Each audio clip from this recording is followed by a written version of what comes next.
জনগণকে সেবা দেয়া করুণা নয় বরং দায়িত্ব বললেন প্রধানমন্ত্রী তারেক রহমান। আদর্শ রাষ্ট্র গড়ে তুলতে স্বচ্ছ জবাবদিহিমূলক জনবান্ধব ভূমি ব্যবস্থার বিকল্প নেই বলে জানান তিনি। বলেন, ভূমি সেবায় দুর্নীতি হয়রানি বন্ধ করতে চায় সরকার।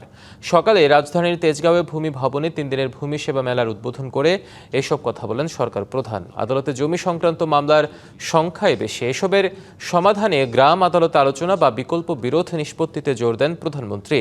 পাশাপাশি নাগরিকদের হাতের মুঠোয় সেবা পৌঁছে দিতে নতুন অ্যাপ ব্যবহারেও গুরুত্ব দেন তিনি। ভূমি সেবা পেতে যাতে মানুষকে অফিসে অফিসে ঘুরতে না হয়, সেই লক্ষ্যে কাজ করছে সরকার। প্রধানমন্ত্রী বলেন, সরকার একে একে নির্বাচনী ইশতেহার বাস্তবায়নের মাধ্যমে নাগরিকের কাছে দেয়া ওয়াদা পূরণ করতে চায়। কর্মকর্তা ও সদস্যবৃন্দ, সেবা প্রদান জনগণের প্রতি করুণা নয়, বরং জনগণের সেবা নিশ্চিত করা আমাদের দায়িত্ব বলেই আমি মনে করি।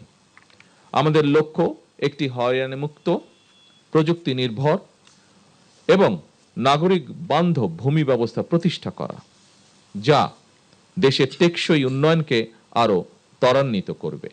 একটি আধুনিক রাষ্ট্র গড়ে তুলতে স্বচ্ছ, জবাবদিহিমূলক এবং জনবান্ধব ভূমি ব্যবস্থার বিকল্প নেই। ঈদ আসবে, সাথে ক্যাশব্যাকও আসবে। নিজের বা প্রিয়জনের জন্য কেনাকাটায় এবারও নগদ পেমেন্টে পাচ্ছেন দারুণ ক্যাশব্যাক। তাই যাই কিনুন, পেমেন্ট করুন নগদে।